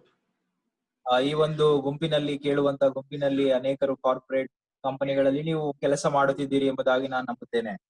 And mostly it is somewhere where we have been reminded again and again that we are not as expected by our boss. ಮತ್ತು ಈ ಒಂದು ಕೆಲಸ ಮಾಡುವಂತ ಸ್ಥಳದಲ್ಲಿ ನಮಗೆ ಆ ಒಂದು ಗೌರವವು ನಮಗೆ ಮೇಲಧಿಕಾರಿಗಳಿಂದ ದೊರೆಯುವುದಿಲ್ಲ ಎಂಬುದಾಗಿ ನಮಗೆ ಗೊತ್ತಿರುವಂತದ್ದಾಗಿದೆ. There have been many who are ailing in their age or ailing in their health. ಮತ್ತು ಅನೇಕರು ತಮ್ಮ ಒಂದು ವಯಸ್ಸಿನಲ್ಲಿ ಅವರು ದೊಡ್ಡವರಾಗಿ ಅಥವಾ ಅವರು ಮತ್ತು ಆರೋಗ್ಯದಲ್ಲಿ ಅವರು ಕುಂದುವುದನ್ನ ಕೂಡ ನಾವು ನೋಡಬಹುದು. And you have been reminded again and again that you are not accomplishing the required responsibility expected from your life. ಮತ್ತು ನಿಮ್ಮ ಒಂದು ಕಡೆಯಿಂದ ಎದುರು ನೋಡುತ್ತಿರುವಂತ ಆ ಒಂದು ಜವಾಬ್ದಾರಿಕೆಯನ್ನ ನೀವು ಮುಗಿಸುತ್ತೀರೋ ಇಲ್ವೋ ಎಂಬುದಾಗಿ ಅವರು ಅವಾಗವಾಗ ಅವರು ನಮಗೆ ಕೇಳುತ್ತಾ ಇರುತ್ತಾರೆ. I know, my beloved, we have been time and again reminded for our incapability in our life. ನಮ್ಮ ಒಂದು ಅಸಮರ್ಥ್ಯವನ್ನ ಅವರು ಯಾವಾಗಲೂ ಪ್ರಶ್ನಿಸುತ್ತಿರುತ್ತಾರೆ ಎಂಬುದಾಗಿ ನಾವು ಅದನ್ನ ಅನುಭವಿಸುತ್ತೇವೆ. Sometime in our close relationship. ಕೆಲವು ಬಾರಿ ನಮ್ಮ ಒಂದು ಹತ್ತಿರವಾದಂತ ಸಂಬಂಧಿಕರಲ್ಲಿಯೂ ಕೂಡ. Sometimes we have been challenged by these kind of statements by our own close people. ನಮಗೆ ಹತ್ತಿರವಾಗಿರುವಂತ ಕೆಲವು ಜನರಿಂದಲೇ ನಮಗೆ ಈ ರೀತಿಯಾದಂತ ಪ್ರಶ್ನೆಯನ್ನ ಕೇಳಿ ಅವರು ಸವಾಲು ಮಾಡುತ್ತಾರೆ. Do you think that you have an answer in your life from anyone around? ನಿಮ್ಮ ಜೀವಿತದಲ್ಲಿ ನಿಮಗೆ ಎಲ್ಲಿಂದಾದ್ರೂ ನಿಮಗೆ ಉತ್ತರ ಇದೆಯೋ ಎಂಬುದಾಗಿ ಅವರು ಕೇಳುತ್ತಾರೆ. My beloved, let me tell you in this evening. ಈ ಒಂದು ಸಾಯಂಕಾಲದಲ್ಲಿ ನನ್ನ ಪ್ರಿಯರೇ, ನಾನು ಹೀಗೆ ಹೇಳುತ್ತೇನೆ. Even though our friends, our relatives, our family members, they can abandon and reject, but we have a hope in our Master, our Lord Jesus Christ. ನನ್ನ ಪ್ರಿಯರೇ, ನಮ್ಮ ಒಂದು ಕುಟುಂಬಸ್ಥರಿಂದ ನಮಗೆ ಆ ಒಂದು ತಿರಸ್ಕಾರವನ್ನ ದೂರ ಮಾಡುವುದನ್ನ ನಾವು ಅನುಭವಿಸಿದರು, ಅವರು ಈ ರೀತಿಯಾಗಿ ಮಾಡಿದರು, ನಮಗೆ ಒಂದು ನಿರೀಕ್ಷೆ ಉಂಟು. ನಮ್ಮ ಸ್ವಾಮಿ, ನಮ್ಮ ಕರ್ತನು, ನಮ್ಮ ಯೇಸು ಕ್ರಿಸ್ತನಾತನು ಎಂದಿಗೂ ನಮ್ಮೊಟ್ಟಿಗೆ ಇದ್ದಾನೆಂಬುದಾಗಿ. There is a hope with Christ. ಕ್ರಿಸ್ತನಲ್ಲಿ ನಮಗೆ ಒಂದು ನಿರೀಕ್ಷೆ ಇದೆ. Just bring your rejection before him. ನಮ್ಮ ಒಂದು ತಿರಸ್ಕಾರವನ್ನ ನಾವು ಆತನ ಬಳಿಗೆ ತರುವವರಾಗಿರೋಣ. You know, he doesn't bother with whether you are disfigured, whether you are ugly. ನೀನು ಕುರೂಪಿಯಾಗಿದೆಯೋ ಅಥವಾ ನೀನು ಸುಂದರನಾಗಿಲ್ಲವೋ ಅದು ಯಾವುದು ಕೂಡ ಕರ್ತನು ನೋಡುವುದಿಲ್ಲ. He doesn't bother whether you are a prostitute or whether you are a rich man. ನೀವು ಆ ಒಂದು ಐಶ್ವರ್ಯವಂತನೋ ಅಥವಾ ಒಂದು ಆಧಾರವನ್ನ ಮಾಡುತ್ತಿರುವಂತ ಒಬ್ಬ ವ್ಯಕ್ತಿಯಾಗಿದೆಯೋ ಅದ್ಯಾವುದು ಕೂಡ ಆತನು ನೋಡುವುದಿಲ್ಲ. He doesn't bother whether you are a tax collector, a sinner, or you are the one who is respected among the Pharisees. ಆದರೆ ನೀವು ಒಂದು ಸುಂಕದವರಾಗಿದೆಯೋ ಅಥವಾ ಫರಿಸಾಯರ ಗುಂಪಿನಲ್ಲಿ ಒಬ್ಬ ಗೌರವಾನ್ವಿತ ಒಬ್ಬ ವ್ಯಕ್ತಿಯಾಗಿದೆಯೋ ಅದ್ಯಾವುದು ಕೂಡ ಕರ್ತನಿಗೆ ಮುಖ್ಯವಲ್ಲ. He is interested in your life. ಆದರೆ ಆತನು ನಿನ್ನ ಜೀವಿತಕ್ಕೋಸ್ಕರ ಆತನಿಗೆ ಆ ಒಂದು ಆಸಕ್ತಿ ಉಂಟು. He is very, very much interested in our whatever resources we have. ಮತ್ತು ನಮ್ಮ ಹಸ್ತದಲ್ಲಿ ಆತನು ಏನು ಕೊಟ್ಟಿದ್ದಾನೋ ಸಂಪನ್ಮೂಲಗಳನ್ನ ಅದರಲ್ಲಿ ಆತನಿಗೆ ಆಸಕ್ತಿ ಉಂಟು. Look at the prayer of this leper. ಈ ಒಂದು ಕುಷ್ಠರೋಗಿಯ ಒಂದು ಪ್ರಾರ್ಥನೆಯನ್ನ ನೀವು ನೋಡಿರಿ. Master, if you will, please heal me. ಸ್ವಾಮಿ, ನಿನಗೆ ಮನಸ್ಸಿದ್ದರೆ ನನ್ನನ್ನ ಶುದ್ಧ ಮಾಡಬಲ್ಲೆ ಅಂತನು. That prayer shows that he has been clearly understanding the fact that he doesn't have hope anywhere else outside Jesus Christ. ಈ ಒಬ್ಬ ಕುಷ್ಠರೋಗಿಗೆ ಆತನು ಸರಿಯಾಗಿ ಆತನು ಮನವರಿಕೆ ಮಾಡಿಕೊಂಡಿದ್ದನು, ನನಗೆ ಕ್ರಿಸ್ತನಲ್ಲಿ ನಿರೀಕ್ಷೆ ಮಾತ್ರ ಇರುವಂತದ್ದಾಗಿದೆ, ಬೇರೆ ಎಲ್ಲಿಯೂ ಕೂಡ ನನಗೆ ನಿರೀಕ್ಷೆ ಇಲ್ಲ ಎಂಬುದಾಗಿ ಆತನಿಗೆ ಅರ್ಥವಾಗಿತ್ತು. He's clearly understanding that if he doesn't will, his life is at the edge of the end. ಮತ್ತು ಆತನು ಈ ಒಂದು ನಿರೀಕ್ಷೆ ಅಲ್ಲಿಂದ ಕ್ರಿಸ್ತನಿಂದ ಪಡೆಯುವುದಕ್ಕೆ ಆಗದೆ ಇರುವಂತದ್ದಾಗಿದ್ದರೆ ನನ್ನ ಜೀವಿತವು ಅದು ಕೊನೆಯಾಗಿದೆ ಎಂಬುದಾಗಿ ಆತನಿಗೆ ಅರ್ಥವಾಗಿತ್ತು. And see the beauty of our Lord. ಮತ್ತು ನಮ್ಮ ಕರ್ತನ ಒಂದು ಸುಂದರತ್ವವನ್ನ ನಾವು ನೋಡೋಣ. My beloved, this is where I want you all to love our Lord as a person. ನನ್ನ ಪ್ರಿಯ ಸಹೋದರ ಸಹೋದರಿಯರೇ, ನಮ್ಮ ಕರ್ತನಾದಂತ ಯೇಸು ಕ್ರಿಸ್ತನಲ್ಲ ಈ ಒಂದು ಅಂಶದಲ್ಲಿ ನೀವು ಆತನನ್ನ ಪ್ರೀತಿಸಬೇಕೆಂಬುದಾಗಿ ನಾನು ಕೇಳುತ್ತೇನೆ. My mission in all my ministry is not to bring some theological input in your understanding. ನನ್ನ ಒಂದು ಕರೆಯುವಿಕೆ, ನನ್ನ ಒಂದು ಸೇವೆ ಈ ಒಂದು ಶಾಸ್ತ್ರವನ್ನ ನಿಮ್ಮ ಆ ಒಂದು ಜ್ಞಾನವನ್ನ ನಿಮಗೆ ತರಬೇಕೆಂಬುದಾಗಿ ಅಲ್ಲ. But I want to present you Jesus Christ so that you can love him as a person. ಆದರೆ ನಾನು ಕ್ರಿಸ್ತನನ್ನ ನಿಮ್ಮ ಮುಂದೆ ನಾನು ಯಾವ ರೀತಿಯಾಗಿ ಇಡುವುದಕ್ಕೆ ಬಯಸ್ತೇನೆ ಎಂಬುದಾಗಿ ಹೇಳುವಾಗ ನೀವು ಆತನನ್ನ ಆ ವ್ಯಕ್ತಿಯಾಗಿ ಆತನನ್ನ ಪ್ರೀತಿಸಬೇಕೆಂಬುದಾಗಿ ನನ್ನ ಆಶೆ. He is worth loving, he is worth following. ಆತನು ನಮ್ಮ ನಮ್ಮ ಒಂದು ಪ್ರೀತಿಗೆ ಯೋಗ್ಯನು, ಆತನನ್ನ ಹಿಂಬಾಲಿಸುವುದಕ್ಕೆ ಆತನು ಯೋಗ್ಯನಾದಂತ ಒಬ್ಬ ವ್ಯಕ್ತಿ ಆಗಿದ್ದಾನೆ. Look at the fascinating expression of Jesus Christ here. ನಮ್ಮ ಕರ್ತನಾದಂತ ಯೇಸು ಕ್ರಿಸ್ತನ ಒಂದು ಮನಸ್ಸನ್ನ ಆತನು ಮಾಡುವುದನ್ನ, ಆತನ ಕ್ರಿಯೆಯನ್ನ ಇಲ್ಲಿ ನೋಡ್ರಿ. Next verse 3. 3ನೇ ವಚನ. ಆತನು ಕೈ ನೀಡಿ ಅವನನ್ನ ಮುಟ್ಟಿ ನನಗೆ ಮನಸ್ಸುಂಟು ಶುದ್ಧವಾಗು ಅಂದನು, ಕೂಡಲೇ ಅವನ ಕುಷ್ಠವು ವಾಸಿಯಾಯಿತು.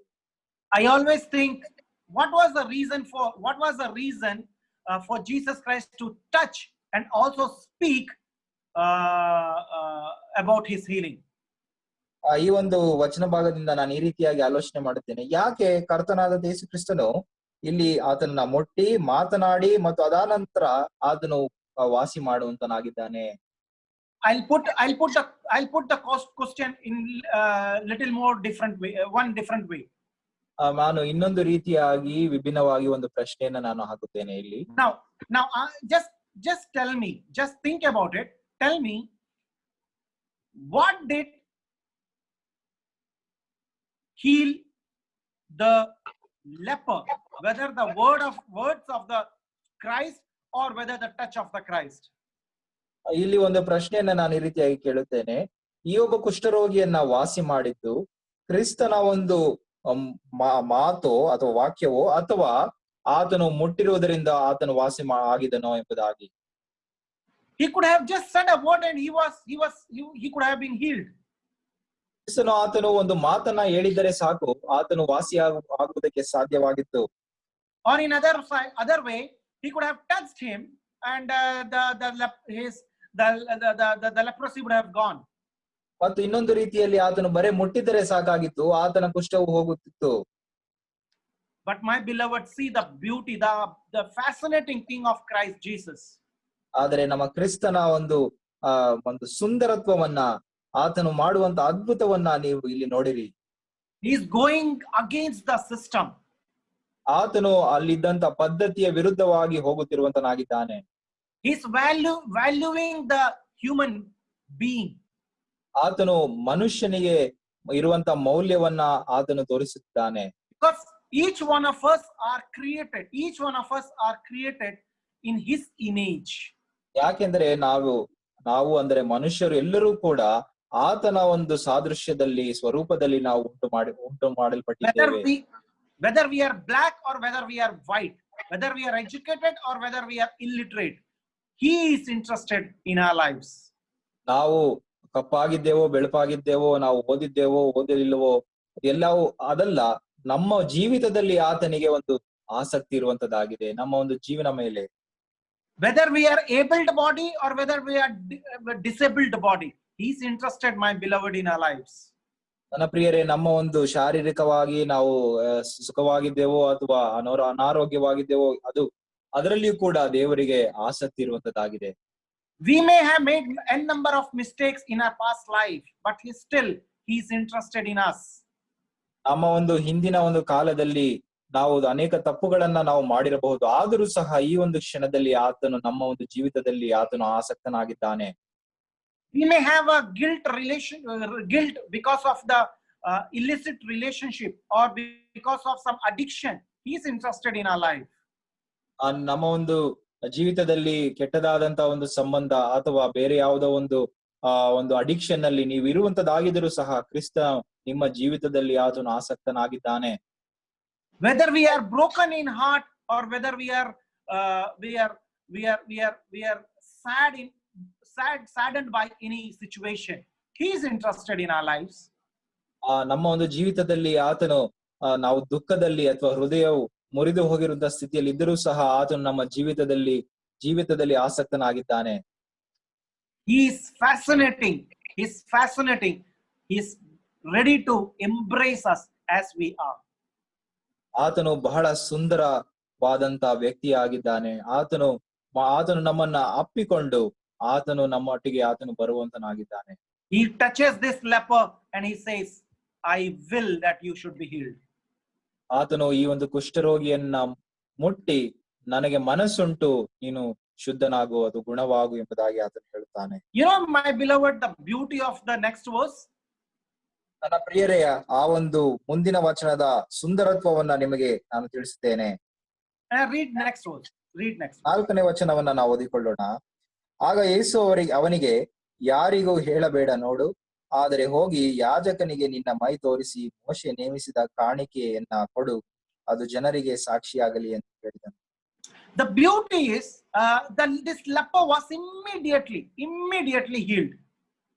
ಅಲ್ಲಿ ನಾವು ಓದುತ್ತೇವೆ, ಕೂಡಲೇ ಅವನ ಕುಷ್ಠವು ವಾಸಿಯಾಯಿತು, ಕೂಡಲೇ ಆತನು ವಾಸಿಯಾದನು ಎಂಬುದಾಗಿ.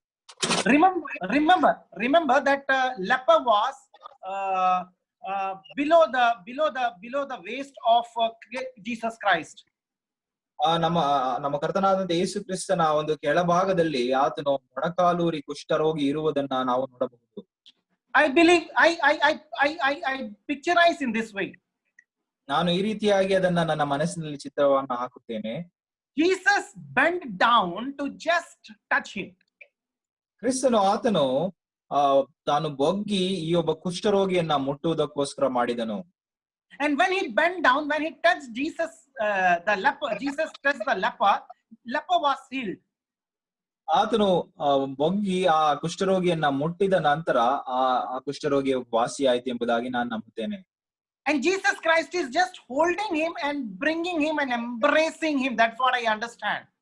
ಆ ಕ್ರಿಸ್ತನು ಈ ಒಬ್ಬ ಕುಷ್ಠರೋಗಿಯನ್ನ ಆತನನ್ನ ಕೈ ಇಟ್ಟು ಆತನನ್ನ ಎಬ್ಬಿಸಿ ಆತನನ್ನ ಅಪ್ಪಿಕೊಳ್ಳುವುದನ್ನ ನಾನು ಚಿತ್ರಿಸಿಕೊಳ್ಳುತ್ತೇನೆ. Jesus Christ is just lifting him up. ಕ್ರಿಸ್ತನು ಆತನನ್ನ ಮೇಲಕ್ಕೆತ್ತುತ್ತಿದ್ದಾನೆ. And tells him on his ear that please don't tell anybody. ಮತ್ತು ಆತನನ್ನ ಎತ್ತಿ ಆತನ ಕಿವಿಯಲ್ಲಿ ಈ ರೀತಿಯಾಗಿ ಹೇಳುವಂತದ್ದು, ಯಾರಿಗೂ ಇದನ್ನ ಹೇಳಬೇಡ ಎಂಬುದಾಗಿ. I am sure he would have been telling him with a hug. ನಾನು ಈ ರೀತಿಯಾಗಿ ನೆನೆಸುತ್ತೇನೆ, ಆತನನ್ನ ಅಪ್ಪಿಕೊಂಡು ಇದನ್ನ ಆತನು ಹೇಳುತ್ತಾನೆ ಎಂಬುದಾಗಿ. Because Jesus doesn't want that anybody should know about his healing. ಯಾಕೆಂದರೆ ಯಾರು ಕೂಡ ಈತನು ಗುಣವಾಗಿದ್ದಾನೆ, ಶುದ್ಧವಾಗಿದ್ದಾನೆ ಎಂಬುದಾಗಿ ಯಾರಿಗೂ ಗೊತ್ತಾಗಬಾರದು ಎಂಬುದಾಗಿ ಆತನು ಇದನ್ನು ಹೇಳಿದನು. This healing should be publicized only after the certification by the priest from the temple. ಈ ಒಂದು ಗುಣವು, ಈ ಒಂದು ಅದ್ಭುತವು, ಈ ಒಂದು ಯಾಜಕರು ಈತನು ಗುಣವಾಗಿದ್ದಾನೆ ಎಂಬುದಾಗಿ ಹೇಳಿದ ನಂತರವೇ ಇದು ಹೊರಗೆ ಬರಬೇಕೆಂಬುದಾಗಿ ಆತನ ಆಶೆ ಆಗಿತ್ತು. So see the beauty of our Lord here. ಇಲ್ಲಿ ನಾವು ಕರ್ತನ ಒಂದು ಸುಂದರತ್ವವನ್ನ ನಾವು ನೋಡುತ್ತೇವೆ. Lord lifts him up from the ground. ಆ ಕರ್ತನು ಈ ಕುಷ್ಠರೋಗಿಯನ್ನ ನೆಲದ ಮೇಲಿಂದ ಆತನು ಎತ್ತುತ್ತಾನೆ. Gives him a hug. ಆತನನ್ನ ಅಬ್ಬಿಕೊಳ್ಳುತ್ತಾನೆ. Whispers in his ears that please go and show yourself and get the certificate from the priest. ಮತ್ತು ಆತನ ಕಿವಿಯಲ್ಲಿ ಈ ರೀತಿಯಾಗಿ ಹೇಳಿ, ನೀನು ಹೋಗಿ ಯಾಜಕರಿಗೆ ನಿನ್ನ ಮೈ ತೋರಿಸಿಕೋ ಎಂಬುದಾಗಿ ಆತನು ಹೇಳುತ್ತಾನೆ. My beloved, think of the frame of mind of the leper at that moment. ಈ ರೀತಿಯಾಗಿ ನನ್ನ ಪ್ರಿಯ ಸಹೋದರ ಸಹೋದರಿಯರೇ, ಆ ಒಂದು ಕುಷ್ಠರೋಗಿಯ ಮನಸ್ಥಿತಿಯನ್ನ ನೀವು ಆಲೋಚನೆ ಮಾಡಿ ನೋಡಿರಿ. Some human being has touched him after a decade. ಅನೇಕ ವರ್ಷ ಅಥವಾ ಒಂದು 10 ವರ್ಷಗಳ ನಂತರ ಒಬ್ಬ ಮನುಷ್ಯನು ಆತನನ್ನ ಮುಟ್ಟಿದ್ದಾನೆ. He would have got an embracement after years of his disease. Brother, sorry, I lost you there. He would have got, he would have got a hug after years of his disease. ಮತ್ತು ಆತನು ಕುಷ್ಠರೋಗ ಬಂದ ಅನೇಕ ವರ್ಷಗಳ ನಂತರ ಒಂದು ಅಪ್ಪುವಿಕೆಯನ್ನ ಆತನು ಅನುಭವಿಸಿರುವುದನ್ನ ನಾವು ನೋಡುತ್ತೇವೆ. After years of his disease, someone have given him a kind word. ಅನೇಕ ವರ್ಷಗಳ ನಂತರ ಆ ಒಂದು ರೋಗ ಬಂದು ಅನೇಕ ವರ್ಷಗಳ ನಂತರ ಯಾರೋ ಒಬ್ಬರು ಒಂದು ಪ್ರೋತ್ಸಾಹದ ಮಾತನ್ನ ಆತನಿಗೆ ಹೇಳಿದ್ದಾನೆ. My beloved, the frame of I'm sure the leper would have been not only excited, he would have been in his stage of euphoria.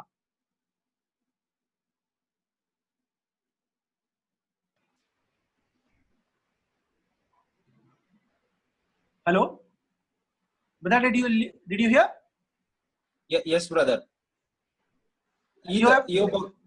ಈ ಒಬ್ಬ ವ್ಯಕ್ತಿಯು ಆತನು ಸಾಧಾರಣವಾದಂತ ಸಂತೋಷವಲ್ಲ, ಬಹಳವಾಗಿರುವಂತ ಒಂದು ಸಂತೋಷದಲ್ಲಿ ಇರುವುದನ್ನ ನಾವು ಗಮನಿಸಬಹುದು. So he would have been in a different world in his frame of mind. ಈತನು ಒಂದು ಬೇರೆ ಒಂದು ಲೋಕದಲ್ಲಿಯೇ, ಮನಸ್ಸಿನಲ್ಲಿ ಬೇರೆ ಲೋಕದಲ್ಲಿ ಆತನು ಇರುವುದನ್ನ ನಾವು ಗಮನಿಸಬಹುದು. I am sure he would have been jumping, yelling, screaming while going to the temple, going to the priest. ಆತನು ಆ ಒಂದು ಯಾಜಕರಿಗೆ ಆ ಒಂದು ತನ್ನ ಮೈಯನ್ನ ತೋರಿಸಿಕೊಳ್ಳುವುದಕ್ಕೆ ಹೋಗುವಾಗ ಬಹಳ ಸಂತೋಷದಿಂದ ಉಲ್ಲಾಸದಿಂದ ಕುಣಿಯುತ್ತಾ ಆತನು ನಲಿದಾಡುತ್ತಾ ಆತನು ಹೋಗಿರಬಹುದು. I'm sure he would have been touching his ears and nose and fingertips and lips and all those places where things were disfigured. ಯಾವ ರೀತಿಯಾಗಿ ಆತನ ಬೆರಳುಗಳು, ಕಾಲಿನ ಬೆರಳುಗಳು, ತುದಿಗಳು, ಮೂಗು, ಬಾಯಿ ಎಲ್ಲೂ ಕೂಡ ಅದು ಕುಷ್ಠರೋಗದಿಂದ ಅದು ಹಾಳಾಗಿತ್ತು. ಆ ಒಂದು ಕ್ಷೇತ್ರವನ್ನೆಲ್ಲವನ್ನ ಆತನು ಮುಟ್ಟಿ ಆತನು ಅನುಭವಿಸುವುದನ್ನ ನಾವು ನೆನೆಸಿಕೊಳ್ಳಬಹುದು. I also presume that every morning when he woke up from his sleep, saw the mirror, I'm sure he would have been thanking the Lord Jesus Christ for the healing. ಆತನು ಪ್ರತಿ ದಿವಸವೂ ಕೂಡ ಆತನು ಎದ್ದು ಮುಂಜಾನೆ ತನ್ನ ಮುಖವನ್ನ ಒಂದು ಕನ್ನಡಿಯಲ್ಲಿ ನೋಡಿಕೊಳ್ಳುವಾಗ ಆತನು ಪ್ರತಿನಿತ್ಯವೂ ಕರ್ತನನ್ನ ಆತನು ಸ್ತುತಿಸಿದ್ದಾನೆ ಎಂಬುದಾಗಿ ನಾನು ನೆನೆಸುತ್ತೇನೆ. Can we love this Lord? ನಾವು ಈ ಕರ್ತನನ್ನ ಪ್ರೀತಿಸಬಹುದು. He is interested. ಆತನಿಗೆ ಆಸಕ್ತಿ ಉಂಟು. He is interested to build our life. ನಮ್ಮ ಜೀವಿತವನ್ನ ಕಟ್ಟುವುದಕ್ಕೆ ಆತನಿಗೆ ಆಸಕ್ತಿ ಉಂಟು. He is interested to rebuild us with a uniqueness for his glory. ನಮ್ಮ ಒಂದು ಜೀವಿತದಲ್ಲಿ ವಿಶೇಷವಾಗಿ ಆತನು ಇನ್ನೂ ಕೂಡ ಪುನರ್ಸ್ಥಾಪಿಸುವುದಕ್ಕೋಸ್ಕರ, ಆತನ ಮಹಿಮೆಗೋಸ್ಕರ ನಮ್ಮ ಜೀವಿತದಲ್ಲಿ ಕಾರ್ಯ ಮಾಡುವುದಕ್ಕೆ ಆತನಿಗೆ ಆಸಕ್ತಿ ಉಂಟು. If any one of you who are listening me does not have the relationship with this Jesus Christ, I invite you today to love him, give your life to this amazing Savior. ಇಲ್ಲಿ ಕೇಳುವಂತ ಯಾರಾದರೂ ಸಹ ಇನ್ನು ಈ ದೇವರ ಈ ಒಂದು ಕ್ರಿಸ್ತನೊಟ್ಟಿಗೆ ಸಂಬಂಧಕ್ಕೆ ನೀವು ಬರದೇ ಇರುವಂತದ್ದಾಗಿದ್ದರೆ ನಿಮ್ಮನ್ನ ನಾನು ಪ್ರೀತಿಯಿಂದ ಆಮಂತ್ರಿಸುತ್ತೇನೆ. ಈ ಒಂದು ಕರ್ತನಾದಂತ ಯೇಸು ಕ್ರಿಸ್ತನನ್ನ ನೀವು ಪ್ರೀತಿಸಿ ನಿಮ್ಮ ಜೀವಿತವನ್ನ ನೀವು ಕೊಟ್ಟು ಬಿಡ್ರಿ ಎಂಬುದಾಗಿ.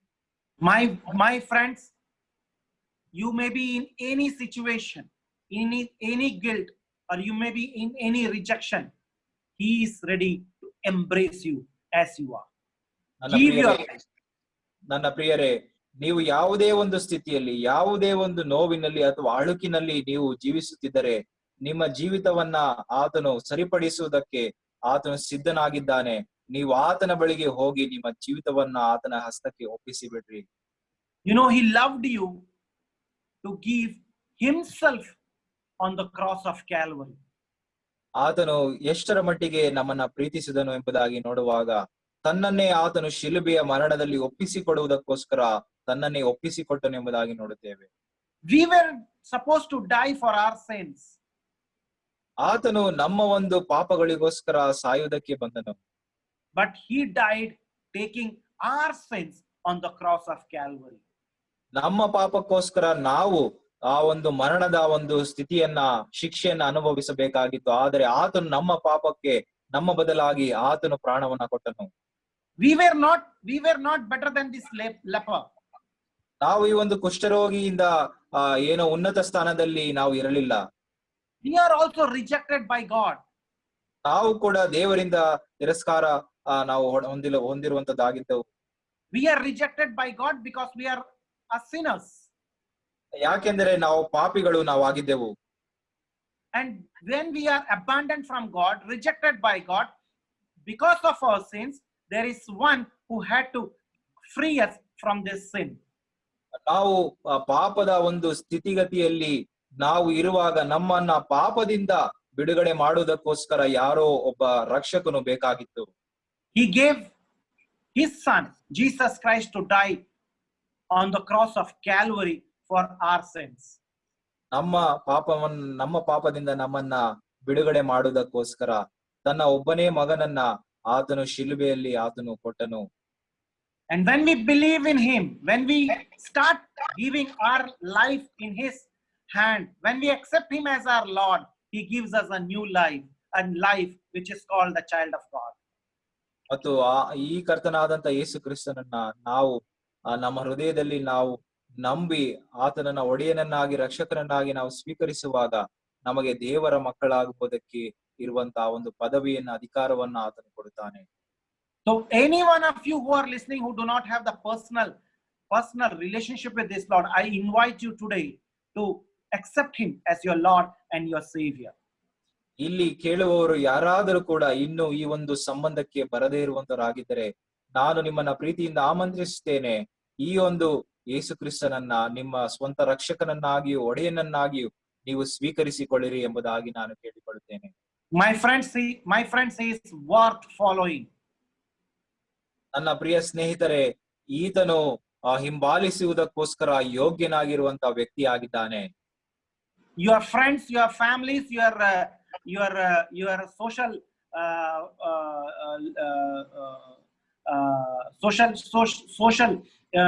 relationship may all leave you, but he will always remain with you. ನನ್ನ ಪ್ರಿಯರೇ, ನಿಮ್ಮ ಒಂದು ಸ್ನೇಹಿತರು, ಸಂಬಂಧಿಕರು, ಈ ಒಂದು ಸಮಾಜವು ನಿಮ್ಮನ್ನ ತಿರಸ್ಕಾರ ಮಾಡಬಹುದು, ಆದರೆ ಆತ ನೀವು ಎಂದಿಗೂ ಕೈ ಬಿಡುವುದಿಲ್ಲ ಎಂಬುದಾಗಿ ಆತನು ತಿಳಿಸುತ್ತಾನೆ. I also invite all those who are struggling in your day-to-day life, those who have already been following Christ Jesus, to love him more. ಕ್ರಿಸ್ತನನ್ನ ನಂಬಿ ಆತನನ್ನ ಹಿಂಬಾಲಿಸುತ್ತಿರುವಂತಹ ನಿಮಗೂ ಕೂಡ ನೀವು ಯಾವುದಾದರೂ ಸಂಕಷ್ಟದಲ್ಲಿ ನೀವು ಸಿಲುಕಿ ನೀವು ಇರುವಂತದ್ದಾಗಿದ್ರೆ ನೀವು ಆತನ ಬಳಿಗೆ ಬಂದು ಆತನನ್ನ ಪ್ರೀತಿಸಿರಿ, ಆತನಿಗೋಸ್ಕರ ನೀವು ಜೀವಿಸಿರಿ ಎಂಬುದಾಗಿ ನಾನು ನಿಮ್ಮನ್ನು ಕೂಡ ಆಮಂತ್ರಿಸುತ್ತೇನೆ. My beloved, you may have been going through the struggles in your life. ನನ್ನ ಪ್ರಿಯರೇ, ನಿಮ್ಮ ಒಂದು ಜೀವಿತದಲ್ಲಿ ನೀವು ಕಷ್ಟಗಳನ್ನ ನೀವು ಹಾದು ಹೋಗುತ್ತಿರಬಹುದು. You may be finding rejection, abandonance, isolation, but I tell you, Jesus Christ is ready to accept you as you are. ನಿಮ್ಮ ಜೀವಿತದಲ್ಲಿ ನೀವು ಆ ಒಂದು ತಿರಸ್ಕಾರ ಮತ್ತು ಬೇರೆಯವರು ನಿಮ್ಮನ್ನ ಬೇರೆ ರೀತಿಯಲ್ಲಿ ನೋಡುತ್ತಿರುವಂತಹ ಒಂದು ಸ್ಥಿತಿಯಲ್ಲಿ ಇರುವುದಾಗಿದ್ದರೂ ಸಹ ನಿಮ್ಮನ್ನ ಕ್ರಿಸ್ತನ ಬಳಿಗೆ ನಾನು ಆಮಂತ್ರಿಸುತ್ತೇನೆ. ಆತನು ನಿಮ್ಮನ್ನ ಕೈ ಬಿಡುವುದಿಲ್ಲ. Just go to him and openly tell him your pain, your guilt, and he will take you and embrace you as you are. ನಿಮ್ಮ ಆ ಒಂದು ನೋವು, ಅಳುಕು ಇರುವ ಒಂದು ಸ್ಥಿತಿಯಲ್ಲೇ ನೀವು ಅದೆಲ್ಲವನ್ನ ಆತನ ಬಳಿಗೆ ತೆಗೆದುಕೊಂಡು ಹೋಗಿ ಆತನ ಮುಂದೆ ನೀವು ಅರಿಕೆ ಮಾಡ್ರಿ, ಅಥವಾ ಆತನ ಒಟ್ಟಿಗೆ ನೀವು ಮಾತನಾಡಿ ಆತನು ನಿಮ್ಮನ್ನ ಅಪ್ಪಿಕೊಂಡು ನಿಮ್ಮನ್ನ ಸಾಂತ್ವನವನ್ನು ಮಾಡುತ್ತಾನೆ. You know, he loves to interact with us. ನಮ್ಮೊಟ್ಟಿಗೆ ಆತನು ಮಾತನಾಡುವುದಕ್ಕೆ ಆತನು ಬಯಸುತ್ತಾನೆ. He loves that we open up before him. ನಾವು ನಮ್ಮ ಹೃದಯವನ್ನ ಆತನ ಮುಂದೆ ಬಿಚ್ಚಿ ಇಡಬೇಕೆಂಬುದಾಗಿ ಆತನು ಆಶೆ ಪಡುತ್ತಾನೆ. He loves to have us with him in a personal, very intimate relationship. ಆತನೊಟ್ಟಿಗೆ ಬಹಳ ಹತ್ತಿರವಾದಂತ ವೈಯಕ್ತಿಕವಾದಂತ ಆ ಒಂದು ಸಂಬಂಧದಲ್ಲಿ ಅನ್ಯೂನ್ಯತೆಯಲ್ಲಿ ನಾವು ಇರಬೇಕೆಂಬುದಾಗಿ ಆತನು ಬಹಳವಾಗಿ ಬಯಸುವಂತನಾಗಿದ್ದಾನೆ. So my beloved, I request you all to enjoy him, because his worth following, worth embracing, worth having an intimate relationship with. ನನ್ನ ಪ್ರಿಯರೇ, ಈ ಒಂದು ವ್ಯಕ್ತಿ, ಈ ಕ್ರಿಸ್ತನ ಒಟ್ಟಿಗೆ ನೀವು ಹೋಗಿ ಆತನ ಬಳಿಗೆ ಹೋಗಿರಿ. ಯಾಕೆಂದರೆ ಈತನು ನಮ್ಮನ್ನ ಪ್ರೀತಿಸುವಂತನಾಗಿದ್ದಾನೆ. ಆತನನ್ನ ಹಿಂಬಾಲಿಸುವುದಕ್ಕೂ ಆತನನ್ನ ಪ್ರೀತಿಸುವುದಕ್ಕೂ ಯೋಗ್ಯನಾದಂತ ಒಬ್ಬ ವ್ಯಕ್ತಿ ಆಗಿರುವುದಾದರೆ ಅದು ಯೇಸು ಕ್ರಿಸ್ತನ ಬನ್ನಿ. So may God bless you all as you consider him as a Lord, as a Savior in your life. ನಿಮ್ಮ ಜೀವಿತದಲ್ಲಿ ಆತನನ್ನ ಕರ್ತನು ಒಡೆಯನನ್ನಾಗಿ ಸ್ವೀಕರಿಸುವಂತ ನೀವು ನಿಮ್ಮನ್ನ ದೇವರು ಆತನನ್ನು ಆಶೀರ್ವದಿಸುವ. Thank you so much for Allah for giving me this lovely opportunity to speak to you through Zoom platform for 2 sessions. ಈ ರೀತಿಯಾಗಿ ಎರಡು ಸಮಯದಲ್ಲಿ ದೇವರ ವಾಕ್ಯವನ್ನು ಹಂಚುವುದಕ್ಕೆ ಈ ರೀತಿಯಾಗಿ ಝೂಮ್ ಮುಖಾಂತರ ನನಗೆ ಅವಕಾಶವನ್ನ ನೀವು ಕೊಟ್ಟಿದ್ದಕ್ಕಾಗಿ ನಾನು ದೇವರಿಗೆ ಸ್ತೋತ್ರವನ್ನು ಸಲ್ಲಿಸ್ತೇನೆ ಮತ್ತು ವಂದನೆಗಳು. Thank you so much. May God bless all of us. ಧನ್ಯವಾದಗಳು. ದೇವರು ನಮ್ಮೆಲ್ಲರನ್ನ ಆಶೀರ್ವದಿಸುವವನಾಗಿರಲಿ. Thank you so much, Brother Saji Matthews. Once again, on behalf of Agape Assembly, we want to thank you for accepting our invitation and sharing your testimony as well as the word of God in the last 2 days. ನನ್ನ ಪ್ರಿಯ ಸಹೋದರ ಆದಂತ ಶಜಿ Matthew ರವರೇ, ನೀವು ದೇವರ ವಾಕ್ಯವನ್ನ ನಮ್ಮೊಟ್ಟಿಗೆ ನೀವು ಹಂಚಿಕೊಂಡಿದ್ದಕ್ಕಾಗಿ ನಾನು ದೇವರಿಗೆ ಸ್ತೋತ್ರವನ್ನ ಸಲ್ಲಿಸುತ್ತೇನೆ ಮತ್ತು ನಿಮ್ಮ ಸಾಕ್ಷಿಯನ್ನ ನೀವು ಹಂಚಿಕೊಂಡಿದ್ದಕ್ಕಾಗಿ ಕೂಡ ದೇವರಿಗೆ ಸ್ತೋತ್ರ. Thank God, even though brother shared his testimony on Sunday, even though brother has some physical limitations, thank you for the spiritual vision God has given him and using him in many areas of life to encourage others in despair and need. ಅವರ ಈ ಒಂದು ಪ್ರಿಯರು ನಿಮ್ಮ ಒಂದು ದೈಹಿಕವಾದಂತ ಆ ಒಂದು ಕುರುಡುತನ ಇರುವಂತದ್ದಾಗಿದ್ದರೂ ಸಹ, ಆದ್ರೆ ನಿಮಗೆ ಆತ್ಮಿಕವಾದಂತ ಒಂದು ದೃಷ್ಟಿ ನಿಮಗೆ ಇರುವಂತದ್ದಾಗಿದೆ. ಇದನ್ನ ನಮ್ಮೊಟ್ಟಿಗೆ ನೀವು ಹಂಚಿಕೊಂಡದಕ್ಕಾಗಿ ದೇವರಿಗೆ ನಾವು ಸ್ತೋತ್ರವನ್ನ ಸಲ್ಲಿಸ್ತೇವೆ. I don't know, when I was listening this evening this message, I understood how brother he can visualize things. We have learned this passage many times, but brother, how he could visualize with his spiritual eyes what was happening. Thank God for the grace God has given him. ಅವರು ಯಾವ ರೀತಿಯಾಗಿ ಸಂಗತಿಗಳನ್ನ ಚಿತ್ರಣ ಮಾಡುತ್ತಾರೆ, ದೃಷ್ಟಿ ಆ ಒಂದು ಇಟ್ಟುಕೊಂಡಿದ್ದಾರೆ ಎಂಬುದಾಗಿ ಇದರಿಂದ ನಾವು ಈ ಒಂದು ವಾಕ್ಯದಿಂದ ನಾವು ನೋಡಬಹುದು. ದೇವರಿಗೆ ಸ್ತೋತ್ರ. Thank you, brother, and let us pray for his wife, Sister Melba, and 2 children. God has blessed daughter and son, and we will uphold you in our prayers, brother. Thank you so much. ಅವರು ನನ್ನ ಪ್ರಿಯ ಸಹೋದರರು, ಅವರು ಒಂದು ಪತ್ನಿಗಾಗಿಯೂ Melba ಎಂಬುದಾಗಿ ಮತ್ತು ಒಂದು ಹೆಣ್ಣು ಮಗು ಮತ್ತು ಒಬ್ಬ ಗಂಡು ಮಗನಿದ್ದಾನೆ, ಇವರ ಕುಟುಂಬಕ್ಕಾಗಿ ನಾವು ಪ್ರಾರ್ಥನೆ ಮಾಡುವವರಾಗಿ. And God willing, we will be meeting again on Thursday 7:30. Uncle Raju Matthew will be continuing the study from the book of Jonah. ನಾವು ತಿರುಗಿ ಗುರುವಾರ 7:00 ಈ ಒಂದು ಸತ್ಯವೇದ ಅಧ್ಯಯನಕ್ಕೋಸ್ಕರ ಸೇರಿ ಬರುತ್ತೇವೆ. ಈ ಒಂದು ಯೋನನ ಪ್ರವಾದನ ಪುಸ್ತಕದಿಂದ ನಾವು ಕಲಿಯುವ Thursday and Saturday, Uncle Raju Matthew will be sharing the word of God. ಗುರುವಾರ ಮತ್ತು ಶನಿವಾರ ಅಂಕಲ್ ರಾಜು ಮ್ಯಾಥ್ಯೂ ರವರು ಈ ಒಂದು ಅಧ್ಯಯನವನ್ನ ನಡೆಸುತ್ತಾರೆ. I request Brother Rajesh, who is serving the Lord in Jindal Nagar, to close the meeting in prayer. ಸಹೋದರ ರಾಜೇಶ್ ಅವರು ಜಿಂದಾಲ್ ನಲ್ಲಿ ಸೇವೆ ಮಾಡುತ್ತಿರುವಂತ ಪ್ರಿಯರು ಪ್ರಾರ್ಥನೆಯಲ್ಲಿ ಒಂದು ಕೂಟವನ್ನ ಮುಗಿಸಿಕೊಡಬೇಕಾಗಿ ನಾವು ಕೇಳ್ತೀವಿ. Heavenly Father, we thank you and praise you for this time you have given to us to hear your word. Father, thank you for your love toward us. Even though we were unworthy to come to thy presence, as we have heard the situation of a leper, we were also in the same situation. But Father, we thank you that you loved us and you came into this world and you died for us on the cross of Calvary. We thank you for your care and protection upon each one of us. Anybody can come into your presence because you are a merciful God. You are able, God, to heal and solve all our problems. We thank you for that. Father, we thank you for your servant, Saji brother, who shared the word of God. We thank you that you used him for your to share this word. We thank you for that, and we pray for him and his family, the children. You may continue to use him wherever he is. Father, we also pray all those who are hear the word of God today. Help each one of us. We may trust more in your goodness, Father. Also, we pray all over the world, people are suffering because of this coronavirus. Many are, all the world, people are locked down, unable to go out. Father, we know your hand is behind this all, and you have a purpose about all these things happening in this world. Father, we pray that we may understand your purpose behind that. And especially we pray for all, as we have heard this message.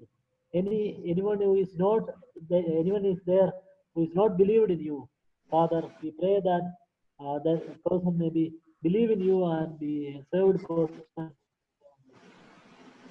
Believer, we may also live a life that is honoring you in these days, Father.